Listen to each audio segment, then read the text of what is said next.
Yo, Bluetooth TV, man. Listen, hey, I'm back in the building.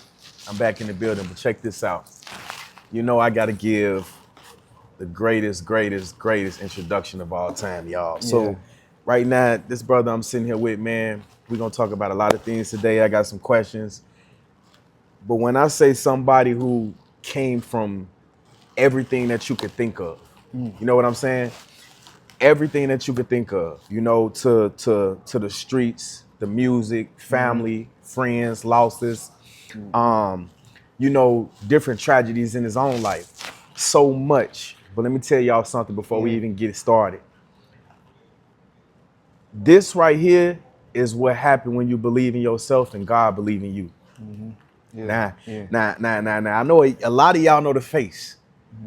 But today we're gonna really get the introduction. Now, what I do on this show is called The Interview. You see what I'm saying? And that's INNER view. This reason Inner. is because we're gonna get the inside of a person. Yeah. It's Yeah. one thing to see somebody and it's like, okay, I hear the music, I see the pictures, I see them out, I know the name, you know what I'm saying? But to actually be like, damn, I never knew that about them. Or I didn't know they think that way, or I didn't know they felt like this. Yeah. That's why we do this show. So, hey, listen, without further ado, man, we sitting right here. Now I gotta take y'all back and then we're gonna go forward. So right now we sitting here with my boy, my brother, Butta, and we gonna show y'all how he transitioned into Butta the Preacher. Yes, You see what sir. I'm saying? Yes, So sir. I thank you and I Bless you, appreciate you man. for doing Appreciate this it, with man. me, man, Yes, because sir. that mean a lot, man. So, okay, we gotta take them down some.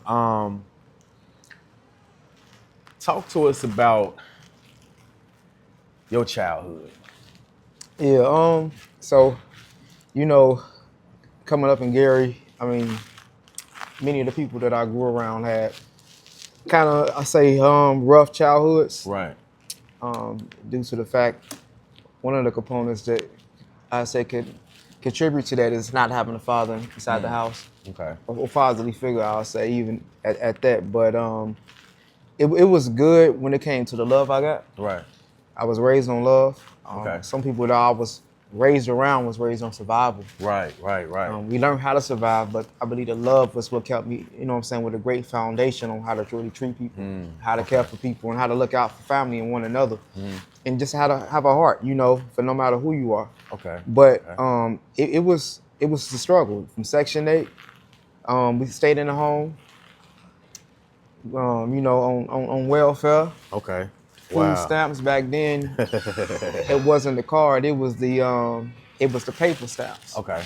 It was the book we had going and walking back and forth to the grocery store and the Yeah. gas stations and going to the laundromat with our clothes carrying across our back with our grandmother with bags, walking to church, two little shoes, sometimes barely food in the refrigerator, cereal for dinner, Okay. search sandwiches, noodles, you name it. Oh wow. You know what I'm saying? The struggle was real. Heating the house up, man, with the oven open. You can get carbon Yeah. monoxide, all kind of stuff. Man. But I remember the pot on top of the stove sometimes be so cold in the house. Grandma boiling the hot water pots to, create our own heat Right. installation in the Wow. house. Our own personal heater like that. So man, it was a struggle, man. I remember at the time, and I think I never said this in the interview, we just talking about how much of a struggle it was growing up. I remember at the time it was like a whole probably 2 or 3 years straight. We taking bird baths because we had so many clothes in the house. We had to put some inside the tub as a drawer. I'm telling you, it was real. It was real. Damn. Yeah, it was real, man. Wow. But Wow. God is good. God is good, man. Because this brother don't look like nothing he Yeah, been man. through, He man. done- Y'all gonna see. God is Y'all good. gonna see, He man. did- Keep watching. He has he's made a way. I seen him make ways out of no ways. Right. And my grandmother made us, survive off the little that she had. Uh-huh. Because God always stretched it, man, with our faith. Like Yeah. I never felt, I can say, the pain of the struggle because so much love was in the house. Okay. It was kind of like this is a normal day to me. I never felt like I was stressed out as a child. Right. Had anxiety or just feeling like I ain't got without because I had the love, I had the prayer life. We had food on the table, no matter what it was. I was just always learning how to be grateful. Bro. Right. So, yeah, man, violent Yes. background. It was rough. So, because that's what I was gonna ask. To be okay, first of all, y'all, we is in Gary, Indiana. We live in Gary, Indiana. You understand what I'm saying? Yeah. And to be coming from Gary, Indiana, Gary, Indiana, a lot of people will hear that city and state, Mm-hmm. uh, the things they see on the internet when the out of towners come here and just get their clips, the things that they know of from gun violence and Mm-hmm. drug activity and things like that. But to be growing up in a house where you're going through this much and you got love inside of the house, Mm-hmm. school wasn't a challenge for you, or was it a challenge for you? Because being in a house like that, Mm-hmm. and then you going to school, Mm-hmm. has this kid feeling going to school knowing that when he just left home and when he go back home, this is what's going on, even though it's love there. Yeah, so coming to school, sometimes it was a challenge when it came to, I believe, certain activities when it came to sports. Okay. So you got the fathers dropping their sons off to school. You got the fathers sitting in the crowd while the son at practice or at the games. I made the team. I got grandma sitting there, mom sitting there, Okay. and I see these dads rooting their sons on and Right. things like that. It's like you looking like, man, what mine at? You know what I'm saying? Or, Okay. what my support system Right. at? You know what I'm saying? So sometimes you feel left out and you become envious when it comes to that, and it can trigger behavior issues. You know what I'm saying? Not knowing, you know what I'm saying? It's a form of resentment there, but for the most part, man, school was kind of like my safe haven when it came to me knowing I'm about to have me something hot to eat sometime. Right, most You know definitely. what I'm saying? Okay. We sitting in school, we can't wait till 11 o'clock because that's lunch hour. Right. My stomach growling. We ain't got the luxury of eating breakfast every day. yeah, Some people, yeah. they got the food made already, pancakes, you know what I'm saying, bacon and eggs before they hit the dough. I'm trying to rush to get to school for breakfast. Right, most definitely. Because we ain't got it like that. When grandma made breakfast, it was like on Saturdays and Sundays. Right, most definitely. It wasn't every day we eating breakfast at the table. Here go your lunch pack, Jimmy. Here go the apples and the oranges in it. Have a great day. Right. So it was like, hey, we had to stretch what we had left. It was leftovers. So we couldn't just have, it's so many kids in the house. She had time to prepare all these meals. Some going to daycare, some going to high school, some going to middle school, some going to preschool. So we had different times we leaving out the doors. It was Right. crazy, man. And it was only 2 bedrooms inside the house. Damn. So me going to school was like my place of peace. I couldn't wait to Okay. get to school. Okay, But that's different. yeah, but for That's the most part, I did see some things at school that I did not see in the house that I wish I had. Okay. Yeah. So, speaking of your father, Butta, was it a situation where he was present at one point and then went absent, or was it just he was never in the picture? And is he like living, or what's that Yeah. situation? So, man, we got an awesome relationship now. I mean, he's one Okay, of my good. biggest Shout out to supporters. Pops, man. Oh yeah, Shout shout out to Pops, man. We appreciate One of my you. biggest We appreciate supporters. But I don't know all the intel, but I know when I was born, of course, him and my mother, they would stand together. You know, I was a baby young, probably in my toddler years. Right. You know, he took care of us. We lived with him and things like that. But they separated when I was a little boy. Right. Okay. And after that separation, I didn't hear or see of him for years. You know what I mean? It been years of, it can go by 9, 10 years at a time can go by. I didn't see him, you know? Okay. I think the first time I seen him outside of me being a little bitty kid I was about probably 10, 11 years old. He showed up at the house. My grandma was like, hey, who is this? Who is this man to you? She knew who he was. I'm looking like, that's my daddy. You know what I'm saying? Yeah. And then we chopped it up, and then he go, whatever he did, I see him a couple more years later. Then, you know, then when I got older, of course, we had to develop a better relationship as I went through a few trials and tribulations, man. He you know, I feel like he matured as a man, but at the same time, we had grew an awesome relationship over the past, I could say 10 years now. Okay, that's so good. it's been pretty that's cool. amazing. That's amazing. That's amazing. And you know, hey, listen, I just want to say, for you fellas out there that's watching, pay attention to one thing that this brother said.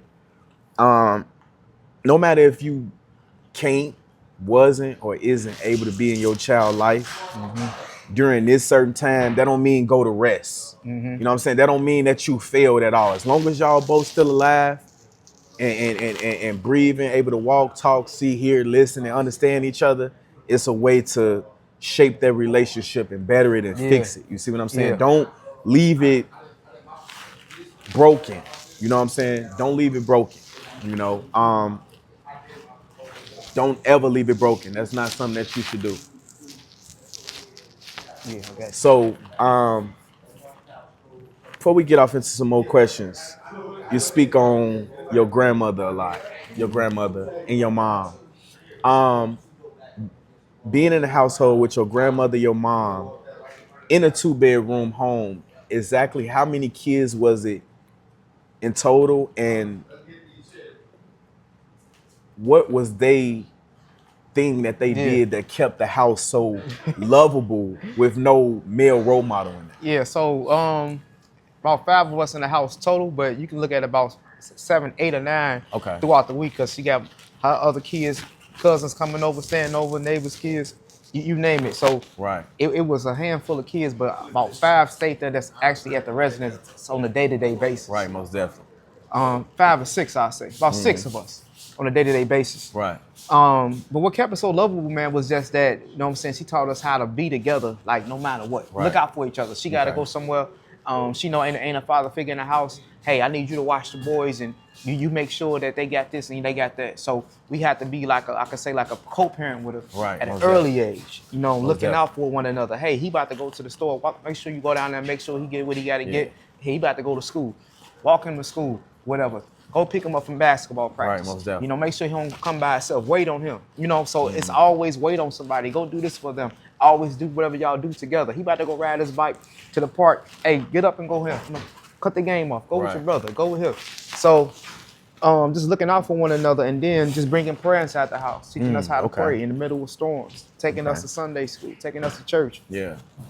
Those components, man, showed that she cared about our soul, man, and that love, it just radiated through everybody because you mimicking the behavior of what you see as a child. Like, we didn't see smoking growing up in our house, even though we grew up to be smokers and drinkers and all these things. Right, yeah. We didn't see that growing up in the house. We didn't see nobody shooting dice in our house. We had Bibles on the shelves, on the cabinet, on the counters, gospel music playing every day. We didn't have that, you know what I'm saying? We brought that in from the world. Right. Okay. The house was always peace. Okay, so in a peaceful house like that, that brings me to my next question, which now I could ban that question for those that don't know. So during this time, what area is you living in Gary, Indiana? And being in that area, what started you to rapping? So I lived on the west side of Gary on 5th Avenue. Okay. Right on 5th and Taft. Right before you got my houses, then right off my house on the corner, you got a lot of buildings, apartments. Facts. But what started this music was a cultural thing anyway. Hip hop was in our culture. We hear it at school, we hear it at the dances, we hear it in the cars. No matter where we go, we can't get away from hearing rap. Yeah. Especially living in all black community. But I had a couple people that inspired me, man, from Thugged Out to Concord to Grand Family, and these all local artists.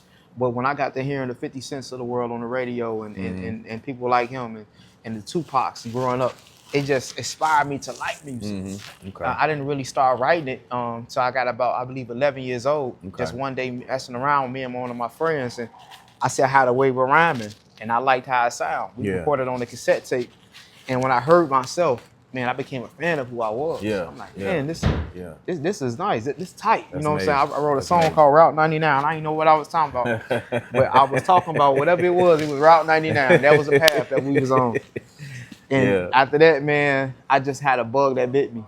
And it just inspired me when I seen the locals, like I was telling you about, make music and people was like vibe to it. I'm like, man, I ain't gotta be in New York. I ain't gotta be in Cali to get my music heard. I can start here in my home. Yeah. And they'll support it if it's nice. And then I formed a group called them Jiggy Boys. It was me, my partner Billy, Tommy. We was about 15, 16 years old, man. And look, we done made some strides happen. Hey, listen.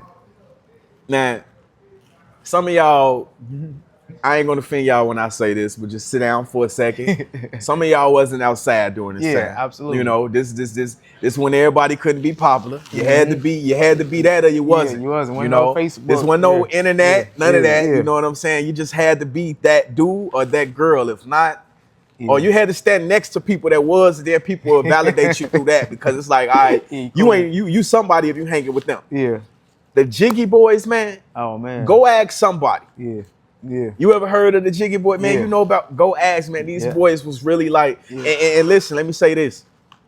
It wasn't for the internet at this time. Wasn't no internet really popping like that. This wasn't, we didn't care about pulling out no phone, trying to record. So these dudes was really Jiggy Boys. Like they really was that, even if that wasn't their name. I'm telling you, I was around. Yeah. This just was who they was as a unit, as a brother, as people. Yeah. They was just already jiggy dudes, man. And it flows so well. Any party. Yep.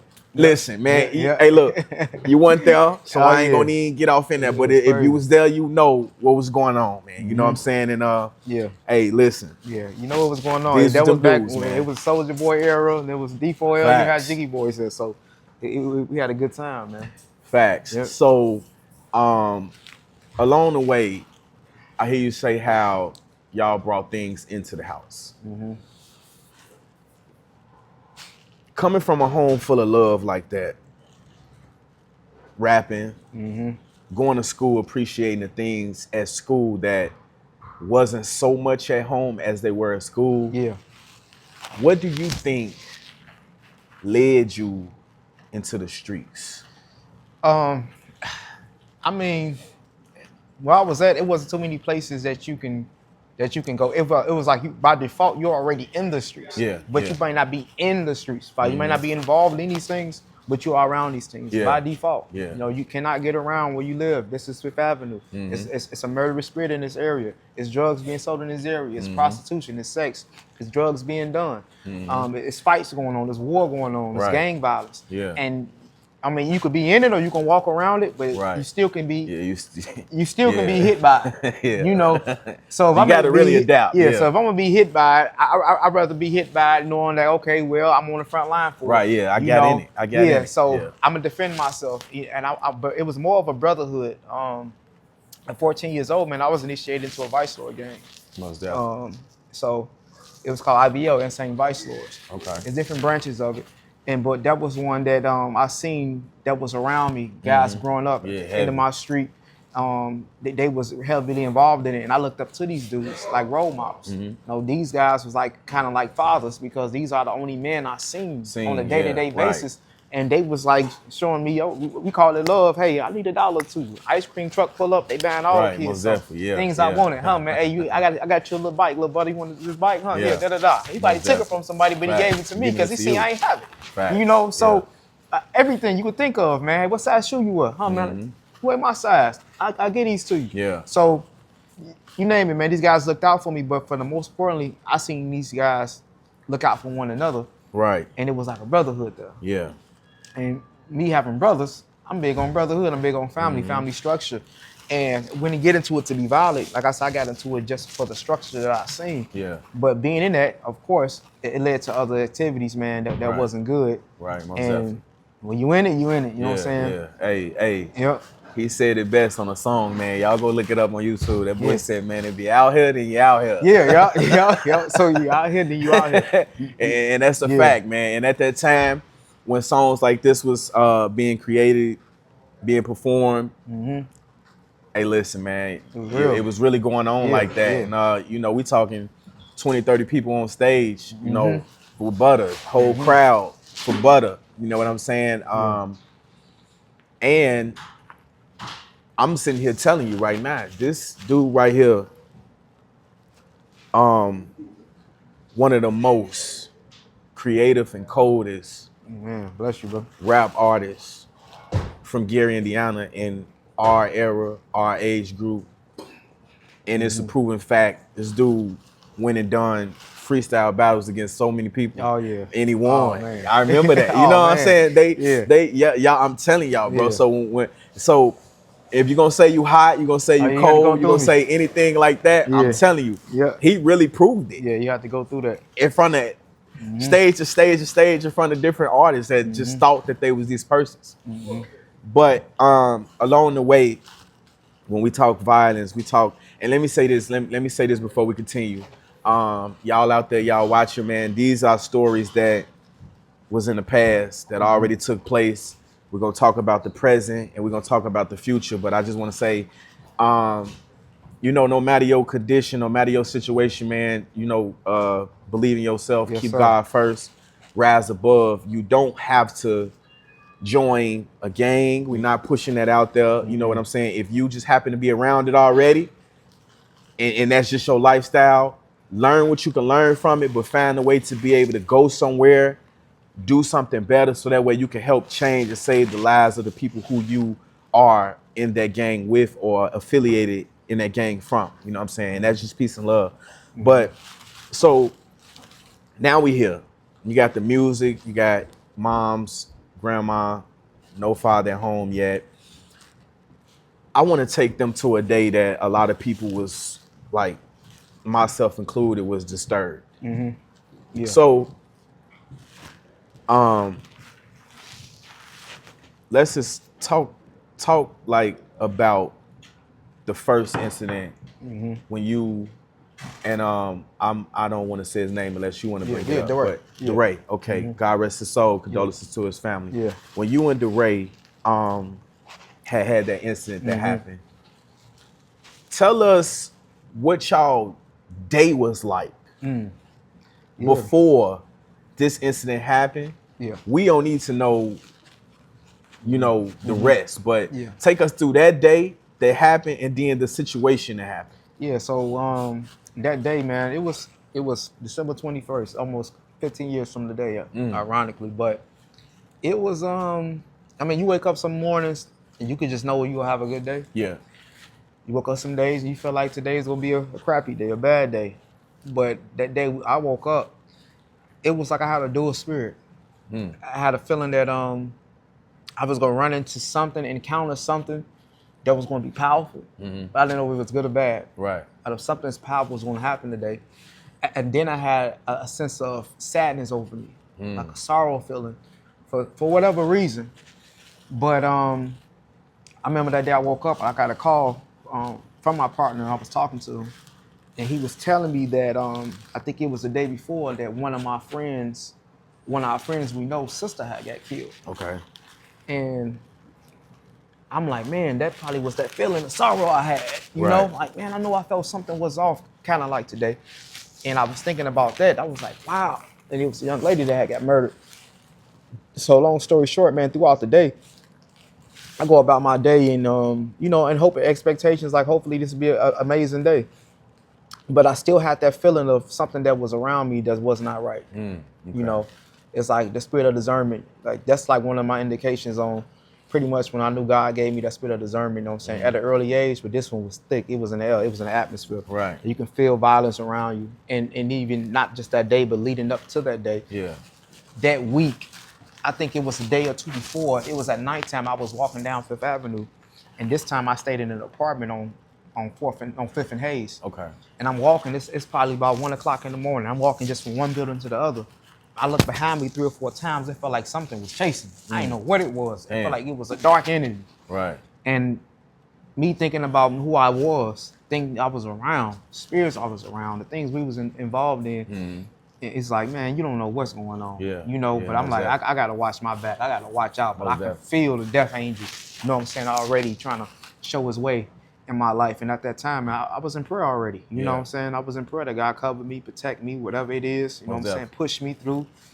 And the Bible says there no weapon formed against you shall prosper. Okay. It didn't say that it won't form. It just said it just won't prosper. Right. So you will be attacked. You know what I'm saying? Whether it's physical, mental, spiritual, emotional, financial, you will be attacked in some way, shape, or form in your life.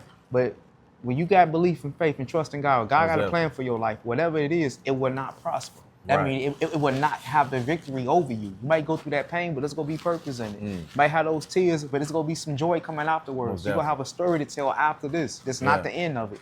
You know what I'm saying? Either you've been shot, you've been wounded, you've been stabbed. If you survived it, that means you made it through 100% of the attacks that was on your life. Most definitely. But at this moment, then, that day, you're looking at now 1 o'clock, 2 o'clock in the afternoon. My day barely just getting started, man. And we were smoking weed and all this stuff the night before. Yeah. And I get up with DeRay around like that time I tell you about 1:15, 2 o'clock. Okay. And we had a little situation where we having a conversation with some guys, and then it went from having a conversation to some guns being drawn and pulled out. Wow. And that led to me being shot 9 times. Damn. Yep. He ended up losing his life that day. Right. It was just a wild day, man, and that was the day where I really felt the peace of God come over my life in the midst of me laying in that alley, 9 shots. You know what I'm saying? Right. Bleeding, not knowing, you know what I'm saying, if I'm gonna live and I'm gonna die. Right. But in that moment, I took the time to still pray. I went back to the foundation of how I was raised from my grandmother, Right. things she taught us, revisiting me at that time. Right. That's why the Most Bible definitely. say, train up a child in the way they should go. They get old, they should not depart from it. Right. And Most at that time, I wasn't calling my friends, wasn't calling my family. I was crying out to God, man, Right. because I knew He the only one that could save me. This one I know. And it's like, even like I say with pain in my body, man, I felt a peace come over me when I got the call and asking God to, man, forgive me, save me, give me a second chance. And one of the reasons I'm here today, because God answered prayer, bro. Right, most definitely. Yep, and Right. I made it through. Y'all gotta understand something. You coming up in a house full of love, you know, with a grandmother, a mom, you know, other, you know, kids inside the house. You already walking outside daily, you know. If you know, Fifth Avenue, you know Fifth Avenue, you know, and it's not to knock Fifth Avenue, but this is a infamous place that we're talking about. You know, this is, you know, one of the many neighborhoods that I can honestly tell you that if you don't really know the right people, Don't be down there like that. go to McDonald's, Get up get out your of food, going on about your business. If you live down there, if you get moved down there, you know, man your business. Man your business. That mean like, Yeah. man your business. That's all I can tell you. I'm gonna leave it there. And let me say this, you know, today times have changed, but not so much. So man your business, you know. So now we moving back to that situation. You in your own neighborhood comfortable though. You see what I'm Absolutely. saying? Yeah. And this is something that being shot 9 times happened in the alley of your neighborhood. You know what I'm saying? So it's like, come on now. It make you say, what the, you know? Now, let me ask you this. You got a brother, you know, and I inboxed you too, bro. I'm trying to get you in here. Come on, what's up? So I'm not gonna say your brother's name because I wanna, you know, for those who don't know that y'all related, I wanna, you know, give him that uppercut when, you know, I get the interview with him, because there's some things that I got to ask him that I'm not gonna ask you, and there's some things that I'm asking you that I'm not asking him because it wouldn't be fair. You see what I'm saying? Yeah. So you have an older brother.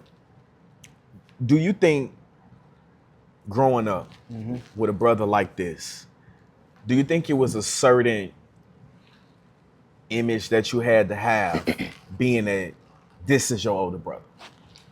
No, people look at him in a different light than I see him. Like, Right, because you at home with him. So what we see when we come outside, it's like, damn, but you at home like, man, I see the other side. Y'all don't get to see this, the love and the funny, the, you know what I'm saying, the cereal eating and all this shit. Right. So I grew up with him, man, all my life. I see him. We done fought, slept in the same bed, you know, same everything. You name it. Same struggle. Most definitely. How people see him, it's a different way for how I view him. Yeah. I just see him as my big brother. Right, most definitely. There's some people like, I wasn't there to talk, run up on him, man. I run up on him. You know what I'm saying? Definitely. That's my brother. I know he love me. I know he care for me. And whatever we have done doing what we doing, I know we gonna shake hands and hug at the end of the day. Right, most definitely. Because we love each other unconditionally, man. That's brotherly love. But I didn't see I had to create a mantra or a certain image of it because we the same blood. Right, we most definitely. We the dogs come from the same kin. Yeah, most definitely. He'll bite you as well as I will. Right, most it's just he just wild. Yeah, you know, in that era he was in. Yeah. And we had different agendas when it comes to a lot of different things, different mindsets. We got the same heart, man. Right. Same passion. Right. But so I didn't see anything I had to portray or anything. It just was what it was with us, because I never was a follower. You know what I mean? So when he did things he did his way, I did things I did my way. When it comes to us doing something together, we meet each other there together. We make it happen together. I never tried to make him into anything. He never tried to shape me into anything. Right, actually, when he did see me doing things that was like in the streets, he was like, man, come on, bro. Don't be like taking the path I was taking. And then when he got to the point where he just had to be like, all right, that's just who you is, you know? Most definitely. You here. Yeah. You know what I'm saying? So, because I know sometimes when people is at home and they got this certain brother in the street, because let me say this, everybody don't got a big brother that's that dude when they walk outside. You see what I'm saying? Like, even a nigga himself might think he that person, but then you go around the niggas his age and it's like, man, this nigga, stop it, man. You know what I'm saying? But Yeah. we talking about pure validation on your end. You know what I'm saying? I had a brother. I have a brother. You know, I would see him do certain things outside. You know what I'm saying? And a lot of people would be like, man, you got that from your brother. Yeah. And I would be like, no, I didn't, bro. You got that from When I you. started going outside, man, I had to have a different path. Like a lot of people didn't. It was some neighborhoods I went in, they didn't care who my brothers was. Yeah, absolutely. You know what I'm saying? They didn't. They weren't. Man, what the fuck that mean to me? Nigga, you want to fight, or you want to pull your gun out, or you want to do this, you want to do that. And I say that to say this to y'all. When you have to be your own person, no matter who your family is, that don't mean you have to act like them. Yeah. You know, because and the reason I say this because it's somebody that's watching right now, whether you are older brother or a little brother, or uncle, nephew, cousin, anything like that. Don't, and you heard what he said that I liked it, how his brother didn't try to shape him into being this person. He became it on his own. But what I'm saying to y'all is be careful of who you try to pull under your wing and shape into something. Because those individuals that's so young, they might not be ready for that prison cell, man. Yeah. They might not be ready to die. And if you give them that influence, they already feel like when they go outside, man, I gotta be the killer because my cousin or my big brother a killer, man. I heard he got 2-3 bodies. And then he tried to go catch his first one, trying to walk in your footsteps. And now he doing 100-something years, man. Yeah. Don't put that on them people. If they want to play ball, let them play ball. They good at football, encourage them to do that. Like, steer them away from what we know as regular, normal, numbness. You know what I'm saying? Because when you get grown, now that we grown, some of this shit wasn't normal. But we adapted to it and we made it happen. You know what I'm saying? And God is so good, man. And I'm blessed to be sitting here with this brother, and I'm blessed to even be here myself too along the way.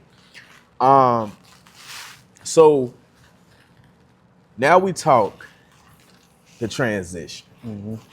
So we going from Butta gutter to Butta the preacher. Yeah. You know what I'm saying? Yeah. So now I'm gonna watch a lot of my language, man. I know we got a different audience watching and things like that, man. So y'all bear with us, man. But what inspired that moment for the transition to happen, and when was it? I mean, it was in 2014. Okay.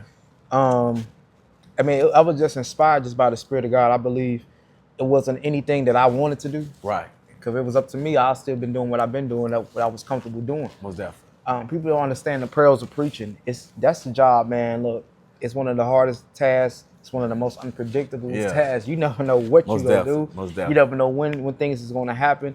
And you walk on a very thin line. You know, you cannot have your shoes untied. It's some things that you cannot afford to do. Things can you afford to be around.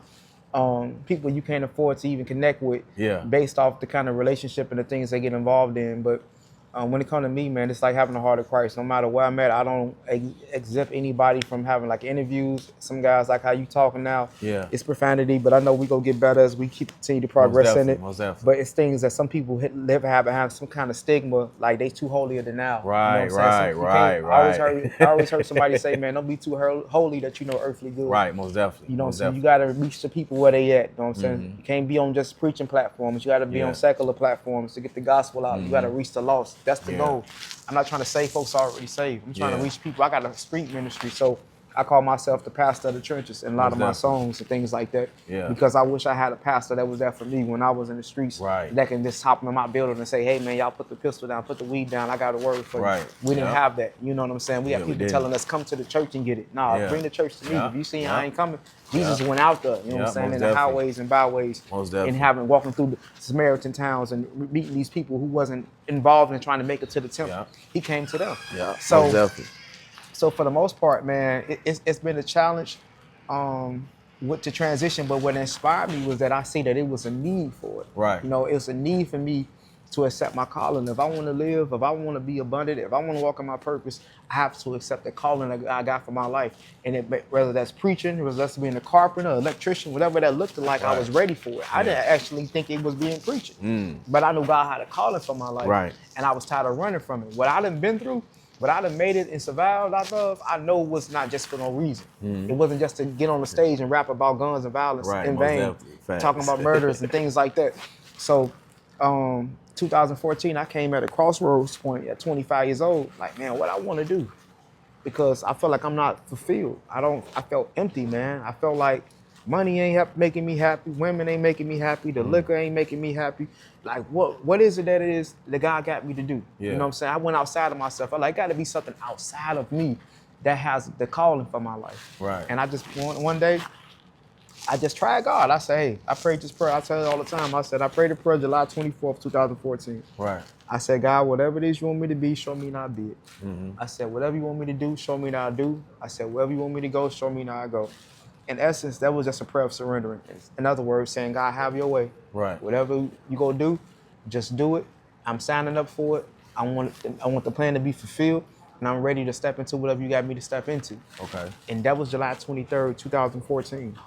The next day, July 24th, 2014, I wake up, man, like I'm feeling amazing. This time I think I had braids and dreads or something in my hair. I had braids. Yeah, you Took had my the hair braids. down, Yeah. and I'm about to go get my hair done, and then I get to drive in my car, and I had a flat tire.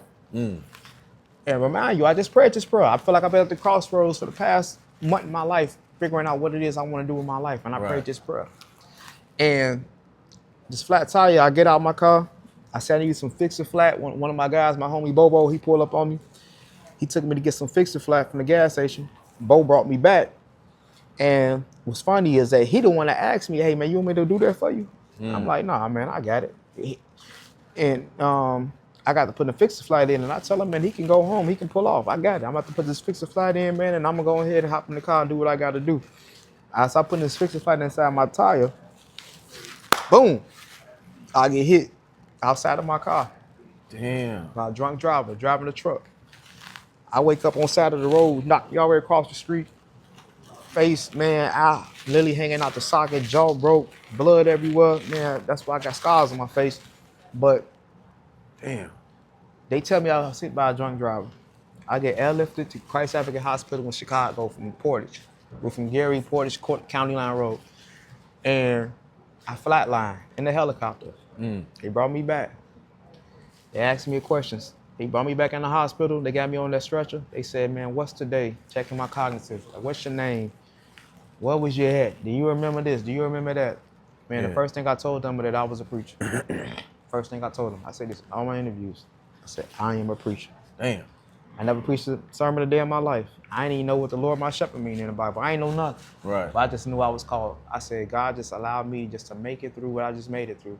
And y'all telling me that I flatline, asking me these questions. Damn. I knew for a fact that God has a calling on my life. And that was it. So July 24th, 2014, it's the day I accepted my calling to preach. And since I left the hospital that bed that day, I've been doing exactly what God has called me to do for almost 11 years straight, consistently. Hey, man. See, this is why I do these interviews with people that I am a fan of, a friend of, family of, and all types of things. Where I was, what I was doing at that time, how I was chilling, I never knew that story. Wow. We heard that you had got into a car accident. You see what I'm saying? I hear that all the time, yeah. That's how it came. You know how people, by the Yeah. time it gets to the hood, Yeah. it got mixed and watered down and twisted so much that they like, man, bro, Butta just got into an accident, man. He messed his face up. We thinking he did flipped out the car, some shit like that. We never knew that you was outside of the car, Outside, I don't even drive. hit by the car, Yeah. and then, man, that's crazy, bro. Yeah. That's crazy. But see, man, God is good. He is. You know, with Butta blessing, man, if he allowed me to, man, I'm gonna put the picture. Yeah, absolutely. You know, just a brief of that picture that happened after that time, man. Yeah. And then I'm gonna show y'all how God healed this brother's face, man. Absolutely. You know, Yes, sir. you know, some Miraculous, people, man. some people would have woke up every day, looked at that picture, gave up. Yeah, gave up. But they Yeah. would have Yeah. got back to smoking heavy, Yeah, drinking depression. heavy. Yep. Let me get out here and let me hurt somebody now Yep. that I'm hurt. Let Yep. me do this, let me do that. Yeah. Let me go around and feel how my face look. You see what I'm saying? Yeah. Let me be this person that when I look in the mirror, since I look like this, let me go ahead and act like this. You see what I'm saying? Come on. That's good, man. His brother didn't do that. Yeah. You know, he didn't do that. You know, and let me say this now. If nobody never said it, bro, let me tell you, I'm proud of you for that. Man, you know what bless I'm you, bro. saying? Yeah. Because, bro, you looking good, bro. Man, appreciate it, You bro. looking good, bro. Appreciate You it, blessed, man. and it's motivation. It's motivation to see somebody who went through that. I seen people give up on their sales for less. Absolutely. You see what I'm saying? I seen it. My girl left. Mm. Man, fucking, I'm gonna drink. Yeah, they smoke. I don't even give a fuck what happened. If I die tomorrow, whoa, whoa. And then you look up to him, man, I wish that nigga would have never thought like that. Then nigga gone. You know what I'm saying? Can't sit and talk to them and get their story. Yeah. You know? Yeah. You're right. So, man, hey, that's powerful, bro. Man, That's God is powerful, good, bro. man. He's a healer. That's powerful. So, all right, we got to take this moment to have a spotlight before we get into some more questions, man. Let's talk accomplishments. You know what I'm saying? You've been through all this. Let's talk accomplishments, man. What's some of the businesses that you have now? And during gospel music, what's some of the memorable moments, like stages or places you've been that you didn't think that you would get to just off being this kid from Fifth Avenue? Man, just going around the world, man. I never thought the gospel music would take me across the country. Okay. Not just across the country, but also times out of the country.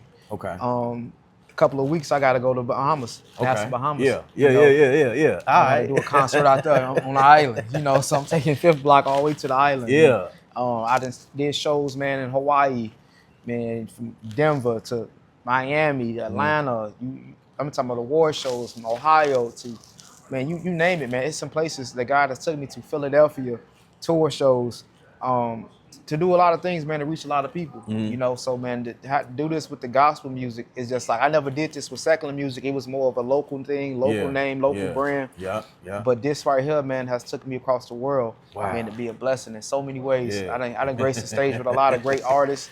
I That's done won, good, man. God has blessed me to win Kia Image Awards, Music Choice Awards, and this coming from Gary. Yeah. I've been Grammy considered in 2023 for a song I have. So it's been a very fruitful journey, and I'm excited to see what the rest is looking like. Right, Yeah. most definitely, man. Y'all hear that, man. Y'all hear that, man. When we say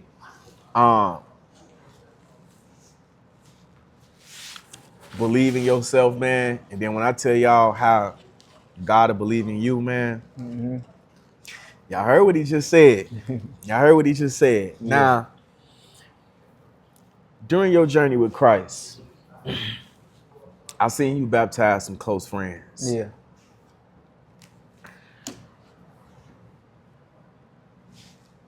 What made you keep your faith in what you was doing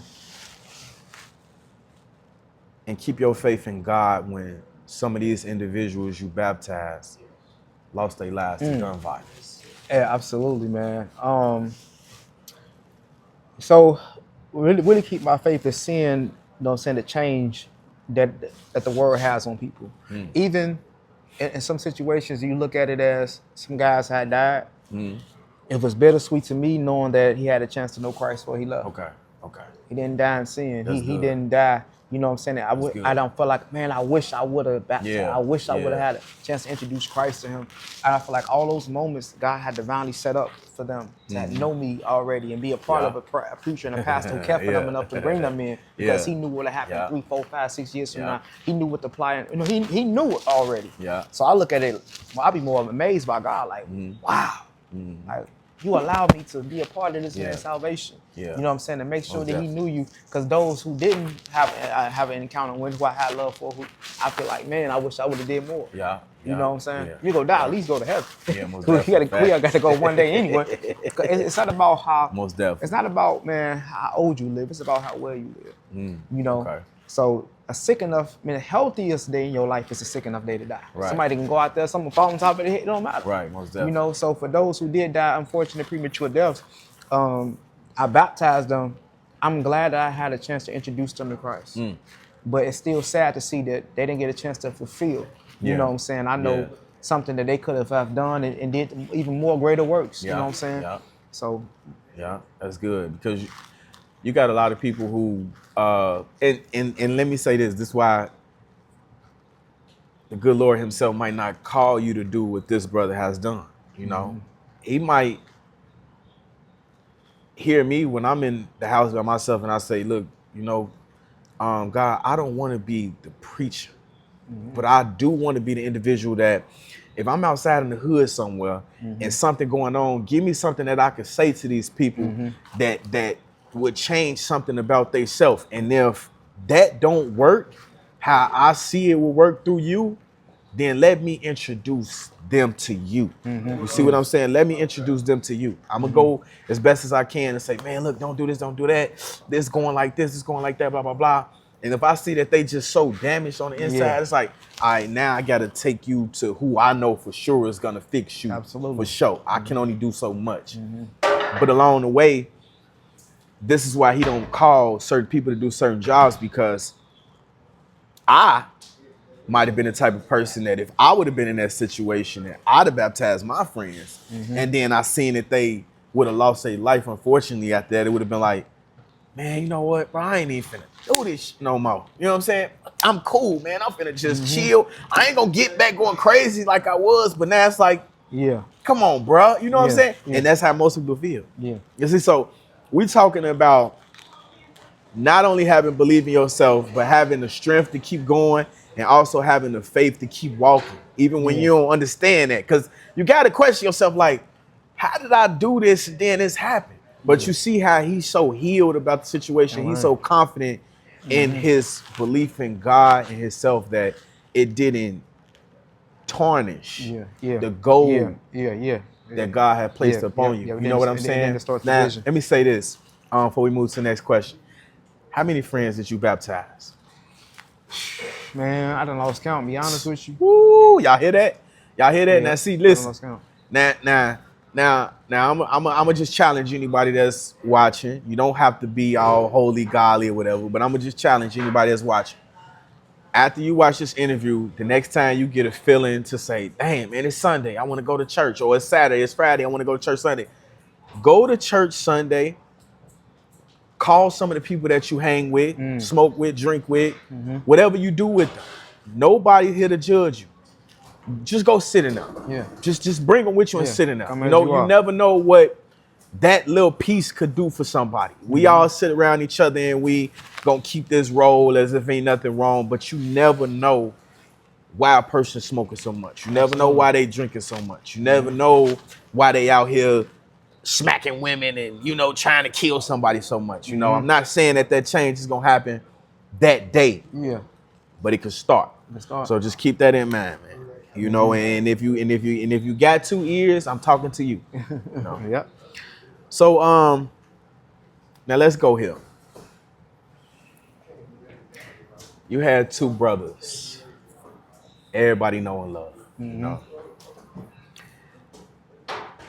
The way I'm gonna ask this question, I have to be careful with it because I got a question for your big brother that's similar but not the same. So my question for you would be this: losing Greedy. Before that day happened, during that day before, that week, what was his mindset? What was going on with your brother? How was your brother feeling? How was he, how was he carrying around himself? Yeah, he dealt with some challenges, man. I can say, I'll say on the mental aspect, he dealt with some challenges, but for the most part, he stayed positive, you know what I'm saying, doing a lot of the things. You know what I'm saying? Well, he could have crashed out on some stuff. Yeah.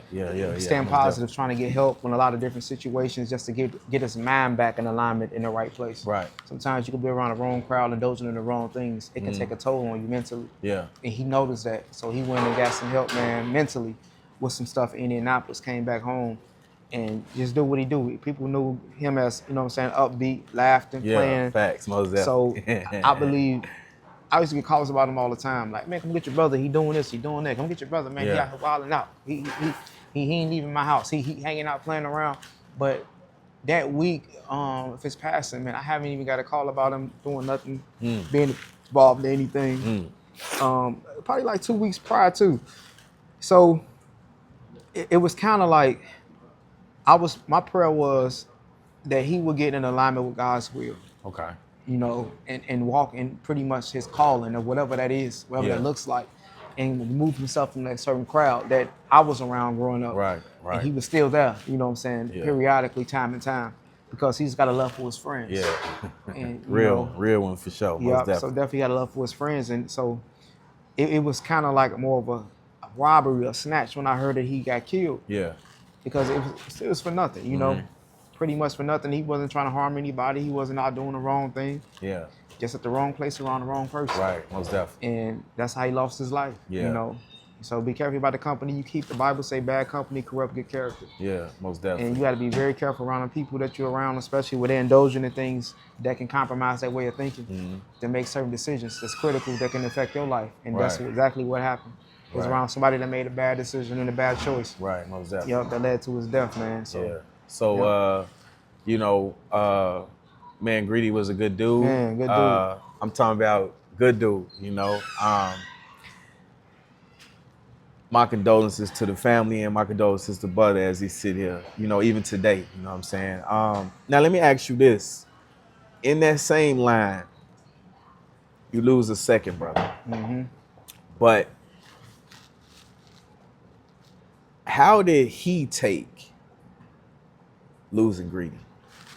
yeah, he took it hard, man. Like all of us did, but we just took it in our ways of, our response was always different. Everybody had a different Right. response, because we can't tell nobody how to grieve. Right, most definitely. The deeper the love is, the deeper the grief, but you also have to have a foundation of faith that can help push you through. And you know, he was a man of faith as well, and he took it hard, because that's just, he the baby. Like Pretty Man, David, who passed out to Greedy, he the baby, but he the baby brother. So they so Oh, he close. was. I didn't know that. They close in age. They like a year apart. Okay. Literally, like about a year apart, man. Okay. One born in June, one born in July. Damn. So they about 11 months apart, you Yeah, say. okay. And so him dying, that's like his best friend, who's almost like his twin. Right, facts. You know, these my little brothers. I look at them as like sons. He look at him like, this is my big brother here. And he took it hard, man. He definitely took it hard. He had his days when we talked on the phone and he cried, and you know, he was upset, he was angry about it. And I know he carried that around until his dying day for sure, Yeah. man. Yeah. So we definitely took it in a different way. I handled it how I handled it. I'm very private with how I handle some of the things that I'm weak about. Yeah. Those kind of emotions.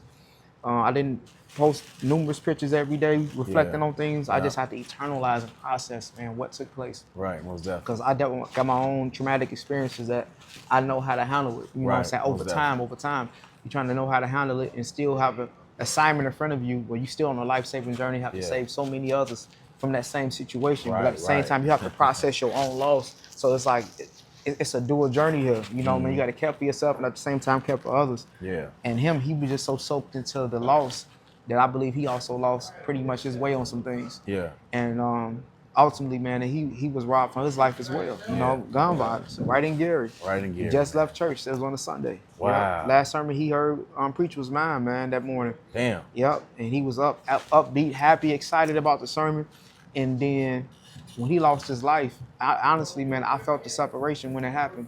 I walked in the house and I felt it. I felt something void. I felt something leave me. Yeah. And he was the first person to cross my mind. Damn. Yep, I felt the separation.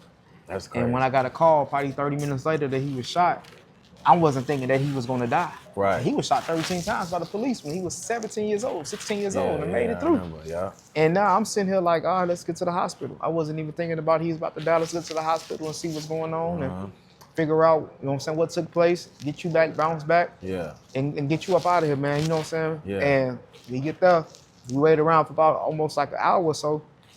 They come telling us, man, that he expired, he passed. Yeah. So that right there just hit me because a year before that I just buried him, my Right, little brother, right, my other brother. right. Now I gotta bury you, and I gotta. So all the weight is on my shoulders while my big brother's in jail. Yeah. During the time of both of their passing. Right, most definitely. So it was tough, man. It was a long journey that I know I got ahead of healing, you know, and still healing. But yeah, man, that was deep. Yeah. So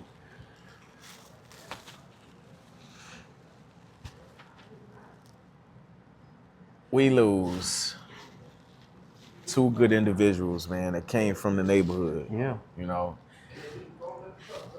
many times we're gonna run around and we're gonna say, ah man, it's my brother, or what's up, brother, when you see somebody. But when you actually sitting with a person and this was their real brother, like since day one, like y'all don't know, me and Butta used to race bikes down Fifth together. Yeah. You know what I'm saying? Straight up. Yeah. So to hear Butta talk today, Butta, let me tell you something, man. You one strong individual, bro. Yeah. You wise, and that path that you walking, it's all around you, bro. Yeah. You know, Thank you. you got some people who might look and be like, because you know, not knocking the pastors out there in the world, but I got to be honest. When you see some of them outside of the church, people don't expect them to be a regular person. They look at them like, man, he ain't supposed to have a wife, man. I know they having sex, man. He the pastor. You know, it's like, bro, there's still a human being we talking about. You know what I'm saying? It ain't finna be no, you know what I'm saying? Like, come on now, you can't chill, bro, chill. But when you talk to a person that you could tell the good Lord himself got something in that person, you know you dealing with somebody who, okay, I can hear, I can listen. If this person was to say this to me, I know for sure that the good Lord, you know what I'm saying, is talking to me through him. You know, it's not in everybody. That's a dang on good thing, man. And you know, like I say again, even on that one, we talking about an individual who just told y'all, man, I almost lost my life in the alley in my neighborhood. You see what I'm saying? I dealt with a whole situation. I get hit by a car. I almost lose my life again. Countless friends who he baptized personally, they lose their life. Then on top of that, you losing two of your brothers, not just one, back to back. But you know what? He still didn't turn back to something that he walked away from. You know, so I want y'all to constantly pay attention when I throw these points out there, because sometimes right when it feel like it's over, I read that's when it's just getting started. Come on now. You see what I'm saying? Yes, sir. That's when it's just getting started. You know what I'm saying? So sometimes it's like, damn, why I'm losing people? Why I'm going through this? Why I'm going through that? And it's like, man, because at one point I didn't know what just walk by faith, man. I'm like, man, I ain't gonna lie, man. I'm trying, bro, but this shit ain't, you know what I'm saying? But then at one time, I was like, I'm just gonna keep on walking, see what the fuck happened. Like, fuck it, you know what I'm saying? I'm gonna keep on. And then that's when the good Lord be like, I heard you at first, but now I could believe. You know what I'm saying? It's like, if you got kids out there, imagine your kids saying they want something. You don't mind giving it to them. But if you see anything about them that says they're either not ready yet, or they hurt themselves if they had this, or if this was to take place, somebody would take it and then you don't want to have to do nothing, you ain't gonna place it on them yet. You know what I'm saying? That's right. But once you see like, okay, here go the good grades, here go the responsibility. You getting up now when I tell you to brush your teeth, I ain't gotta tell you no more. You taking out the trash when you're supposed to take out the trash. You doing all this. Okay, now I can give this to you that you asked for because you showing maturity and that you capable and that you worthy of having it. You see what I'm saying? Y'all hear me, man? Hey, man, I ain't practiced none of this either, man. You know what I'm saying? I ain't practiced none of this either, man. But I'm just telling y'all that's how it is with the good Lord, man. You know, that's our Heavenly Father. You see what I'm saying? Come on. So if he say, I give it to you, you know, there's nothing in this world that I won't give to you. And nothing is impossible through me. That's right. But he ain't finna just say, all right, here, take that. You know what I'm saying? It might be some stuff that you got to go through along the way before you get it, but that's testing. Just like in the streets, when we test a person's loyalty, or let's see if you really about that life. All right, come with me, ride with me. Let's go do this, da, da, da. That's the same way that he tests to see how faithful you going to be to him and what you want from him. You know what I'm saying? Because you ain't finna just come up in here, get some shit from me, and then go back out there with them. Yeah. You know what I'm saying? You gotta, what you gonna do? I gotta make sure that you gonna be loyal to me too, though, because you could be loyal to your friends all day, but how you not having that same loyalty with the That's good right. Lord? You know That's what I'm right. saying? How you out here giving your heart? Not saying you ain't supposed to love your woman, but how you giving so much of your heart to a woman? You ain't giving none of your Come heart on. to the good Lord. Come on. You know what I'm saying? So y'all pay attention, man. What's up? You Your know boy what I'm saying? preacher, man. Y'all pay attention, man. Now let me ask you this, because we would see anybody outside, and it's the part that we don't know, and this is what I want you to lay out there for the youth, the older people, or anybody like that, or anybody that's just in the streets. Losing two brothers. How did you, at the time of both of these situations, you dealing with having to do families? You gotta be this person for families. But in your world, you dealing with, you just lost two brothers of your own, right? Yeah. How did you, what was your role in comforting your mother? Because I know this had to be something that's like, I'm watching my boy do some great things. Yeah. But on the other end, look what look what just got stolen from me. Yeah. You see what I'm saying? But how do you show up as a son for that? Because it's like, come on now. Yep. And this the part that they don't get to hear or see, because it's like, when somebody lose their life, everybody gonna come to the funeral. You know what I'm saying? Man, they call me if you need me, man. If you need anything. Man, that was my dog. That was this, and the third. But after that, it's like, God forbid, somebody else gotta pass away. Yeah. Or this person went to jail, or you forgot about this person now that they gone. You not saying you intentionally forget, but out of man happen. Yes, sir. But it's like, for the family, when his birthday come, when his death day happen, when the kids is asking, where's my daddy, and you the uncle, now you got to show up as a father and you an uncle and all this, and then now moms is like, okay, look, all y'all out there that's in the street, that's cool that y'all love my babies, but these was my babies, man. These came from me. So how do a person show up in that situation when you got the crying and you got the, you know what I'm saying? Yep. The greatest thing I can do for her in during that time was to never go back. Never go back to what, the way she know I would have responded. Okay. The way she knew I really would have got down behind them losing their life like that. Right, most definitely. Most definitely. So her biggest fear is losing another one. So don't put myself in a predicament where she got to help sit down and pray that I don't do nothing stupid today. Yeah, most so definitely. I got to get greater at what I do. I got to get more faithful in my walk. I got to get more dedicated in my craft. I got to stay more prayed up, calling her to pray for her, and pretty much bring her in. So what I did was I brought her into my house. Oh, okay. You know what I'm saying? I put her in my home. You know what I'm saying? Put her in a room and tell us to live with me. Stay with me until you get a whole new spot, because she was living with my brother at the time. Well, my brother was living with her at the time at a house that I gave her in Miller. Okay. And I took her out of that house and brought her in the house with me, man. So she ain't got to suffer alone. She ain't got to worry. She ain't got to be, in sorrow alone. We can do this together. And that's why, I brought that back in, man. That healing spirit is in my house. And I knew that. So I brought her in, man, with me, man, for a whole year straight. Yeah. To know that I got my eyes on you and I see you. I love you. I care for you. That one of your sons. So you got security knowing that I'm with one of my sons every day. You know what I'm saying? All day. Eating together, laughing together. We bonding over watching comedians, just bringing joy in the house. Yeah. And then a year later, man, she blessed with a whole nother property. And boom. So just with time. Yeah. Yep. Let me see. But it's cool. Listen, let me say this, brother. Hey, you a grown man, bro. Yes, sir. You a man, bro. Yes, sir. Real talk. Let me tell you why. And this ain't no disrespect to nobody that believe in God. No pastors or nothing. Not only can I not think of too many people in the church or outside of the church that would even thought that far to say, not only am I not going back, but let me think with my mind and my heart to grab my mom and bring her in so she could deal with this in my presence. Yes, sir. and also be able to heal Come on. with a son at the same time. That's right. Man, most people, most people would have been just calling moms, checking Oh, on, yeah, checking oh, on. yeah, yeah. Or Dropping food off. now I got an excuse. Mm-hmm.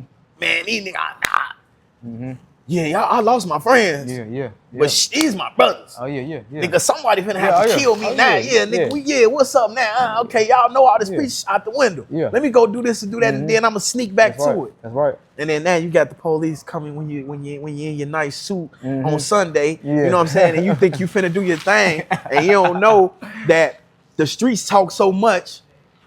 Now you got them walking up in that joint while you up in there doing your thing, and they saying, "Hey, listen, when you get done, come down." Yeah. They waving the cups like this. Come on down. You see what I'm saying? And now you got to walk out of there in an embarrassment moment.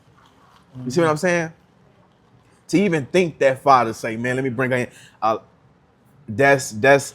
Let me tell y'all something right now. That's what happened when you put love in the house from the time a kid is born. Man. You see what I'm saying? That's good. You see, that's what you do, because one thing about a son, a daughter, nephew, cousin, anything like that, they don't forget certain things. That's you right. see what I'm saying?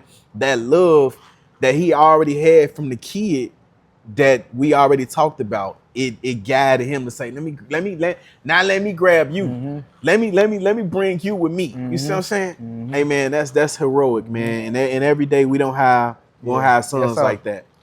We don't have women watching this don't have sons like that. Yeah. They don't. They end up having to bury the third son. Yep. You know, just did some dumb shit, or now he in jail. Yep. You know what I'm saying? And it's like, who gonna protect and love your mama better than you if you do some dumb shit? You know what I'm saying? Especially when you already got a brother that's in jail through all of this. You see what I'm saying? So yeah, that's different. Now I want to ask you two more things before we get up out of this interview, Butta.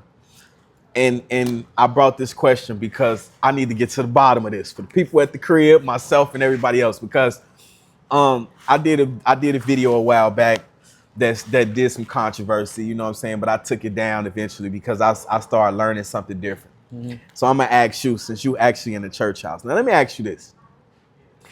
Okay, clear up something for me. When the pastor at any church is giving the word, right? You're doing the word, everybody feeling good. It's almost time to go home. You know, we got it. You know, he up there and he doing his thing. But then before we get ready to leave out, it's time to collect. Yeah. You know, the tithes. It's time to collect. I'm not saying that that's a money thing. We're not finna do that. What I'm saying is I want you to, because I got another question after that. Explain to us, because some people who I've been around feel like that shouldn't happen at all. You got some people who feel like, damn, why they didn't collect when I first came in? And then you got other people that feel that way because it's like, damn, I felt so good. I'm feeling great as hell. I felt like he was talking to me the whole time while he was up there preaching. Then all of a sudden he wants some money from me. But them the ones who probably don't have it. Is that something that's mandatory, and why does that happen after all of this good stuff has took place inside the church? Yeah, well, tithing is something that's biblically, it's a biblical principle that God requires. Tithing, there's no way, it's 10%, whatever you have. So if I made $100, God only asked me for $10. Right. 100. Okay. 10%, or whatever God has blessed you with, and your 10% may be $1. If you got $10, you give $1. And giving is a form of your worship. You know, back then they was giving out lambs and sacrifices of goats and all that. You ain't got to do that no more. Right. But for the most part, people don't understand is that the church can't survive without money. Number one. Okay. You walk into a church now. Now, if somebody say, okay, why they taking the offering? But at the same time, you walk into this church, you ask me why it ain't clean, why it ain't no heat, why the lights ain't on, why ain't no tissue in there, why the toilet don't flush, why ain't no air in here when it's in summertime, why ain't no heat in here why the snow ain't plowed. Then you gonna say, man, y'all, then what you think they giving this for? Right, most definitely. The same way. Most definitely. You pull up, you know what I'm saying? And that's crazy, not to cut you off, and that's crazy because I think that even myself at one point until I started paying attention to my pastor lifestyle. I was like, you know what? Because I never even knew how the church situation was actually ran. And when I say ran, like, shit, I didn't think that they had to pay for the heat, the lights, or nothing. That's what You know people what I'm don't saying? understand. Yeah, I didn't think that. No, I'm like, yeah. man, I'm thinking this shit just came because, hey man, look, these the church, man. They don't gotta NIPSCO pay for don't care this about shit. no. This shit Listen, real. You know what I'm you saying? can't Like, take no script to the NIPSCO. yeah, I didn't never know that until one day my pastor was in there and he was like, look, man, you know, we got to keep this on. I'm behind on the bill. And I'm like, bill? What bill? I'm like, man, I thought churches, you know how you got foundations for shit. Yeah. I'm thinking that the churches had something set up with the city of Gary that's like, look, man, y'all already doing this good shit for God. You know what I'm saying? You know, y'all excuse my language. But y'all already doing this good stuff for God, man. We ain't finna be having y'all pay for no lights and no heat. Right. That's what I thought at first. Right. So I kind of had put two and two together myself. Like, okay, maybe they be collecting it. You know, it's like it's even though it's 10% for this for the good Lord, but shit, this got to keep this going on. Yeah. So now that's this. Yeah. My second question, before I get into my last question with you, brother. Some people feel like I might not come to church all the time, but I watch my grandma put tons of money into the church. I'm a grandson. You know what I'm saying? Shit. I live with my girl. Our rent due. We couldn't pay it this month. We finna lose our crib. Now all of a sudden I come to the church and I'm like, man, listen, man, pastor, man, you know what I'm saying? Hey, my girl, man, my grandma such and such, man, you know what I'm saying? Whoa, she been coming to church all the time, bro. Man, I just need about like, you know what I'm saying, 1,200, 1,300 to get my bills together. Whoa. And they get upset because the pastor either say no or he say he can't do it or any reason why they don't bless them with their money. Right. I can't speak this for your church because I don't know. So just in general, with a situation like that, why do you think that I know now what you just said that it's bills behind this shit, but if it is money somewhere, why do you think that certain pastors in certain churches wouldn't bless these individuals that's coming in, that's asking for certain things? Yeah. Well, I don't know about their decision on why they don't, what their financial situation look like, but I know with Trail Life, when we done gave over, man, since COVID, man, over $250,000, over $300,000, Most man, definitely. to the people of the city. Shout out here. to Trail Life, man. I mean, that's from paying rent, buying cars, medications, and those members and non-members. So we do what we can with what we got. We ain't got a lot, but what we do got, we do what we can with it. Yeah. So we don't say yes to everybody either. Right. You know, Most definitely. You can't. You can't. It's impossible. Yeah, you know you what I'm can't. saying? Most definitely. You got to take care of God's house as well too. But those that's faithful, those who are tithe givers, those we want to make sure those priorities are given back to them, and those who are strangers alike. Yeah. We just fed 300 some families for Thanksgiving. You know, on our dime. You know, they got 5-star dining. They have to pay for anything. Yeah. You know, so we serve them multiple food, multiple plates. So we are big on giving. But for the most part, you don't want to get taken advantage of. Some people think because you're a man of the cloth that you can't say no. Somebody asked me for, I can tell you no as well as somebody else can tell you no. You know, Donald the president. So it's like, don't take that as a card. Some people they take it as a card to say, well, this is a church. Y'all got to do this. They ain't got to do it if they can't do it. Some people just can't do it. Hey, I had my moments, man. So I ain't gonna churches lie. have, people don't understand. Churches has a budget. Yeah, most definitely. They had a quota that has to Most be definitely. met. They have mortgages. They got all these Most things. definitely. And it's entirely impossible. Yeah. So that was the case. It lands me out the door with $1,500 rents being paid all day. Yeah. And then you got people who gonna come lying. Yeah, so I'll be you know like, what I'm saying? yeah, Because I pastor- done had my moments where I done came to the church like, I need Yeah. 25K. I need, you know what I'm Okay. saying? This is that third. Okay. Yeah, he got it. Yeah, Yep. I'm believe talking the about, pastor you know, can like raise I'm it. coming. I need 25, 30,000, man, woo, woo, blah, blah, blah. I'm seeing that, what's that thing? I came in the church one time and I'm seeing that, that how they taking all this money from everybody. Well, not taking, but collecting. You know what I'm saying? They collecting all this money from everybody, and I say, man, that motherfucker say $75K. I say, man, I know they can give me 20 real quick. You know what I'm saying? Right. Straight up. But you know, again, that's this right here. I'm gonna tell y'all like I tell everybody else, man. And I'm just not just saying this because I'm in front of Butta. If you ever heard me say this or you haven't heard me say this, I say this all the time. Stop thinking that God gonna come into your house and you never come into his, man. Come on, You know what I'm saying? Come on. I always tell people that, Butta. Come on. Because it's like, I had to even realize that myself. It's like, man, you sit at home all day.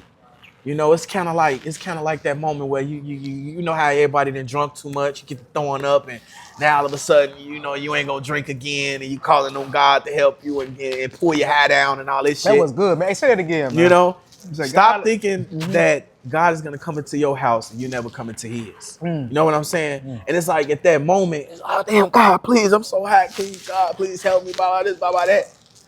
Then you get out that situation and you right back. Fumbling, you know? And it's all right if you recreational drug, whatever you do, that's your thing. But what I'm getting to is this. We walk around in our house every day. You see what I'm saying? Every day. And it's 4 Sundays in every month. Nobody is telling you to come to church every Sunday. But when you want something from the good Lord himself, it's like, ask yourself, why the hell somebody gonna give you something and you don't never come to my crib? I'm supposed to show up in your house because you need this or your rent due or this, that, and the third happen. But you can't even show up with mine, even if you don't have the money. Let me say this about the tithes. Even if you don't have the money, man, start small. I don't give a fuck if you got to put $1 in there like we had to when we was little, man. You know what I'm saying? Do something. Like it's been times I done came up in there, and I'm saying this in front of everybody. It's something y'all don't know. It's times I done came up in there, bro, and I was fighting for my life, bro. I come up in there, I didn't have no money. So what I would used to do is, when they give me the envelope, I would take the envelope, and then I would just still go up there with the envelope and put that in there. Like, man, look, this, I'm bringing this. You know what I'm saying? I'm bringing this. You know what I'm saying? Because I didn't have it. Yeah. You know, so, you know, hey, it is what it is, man. You know, and everybody gotta learn how to.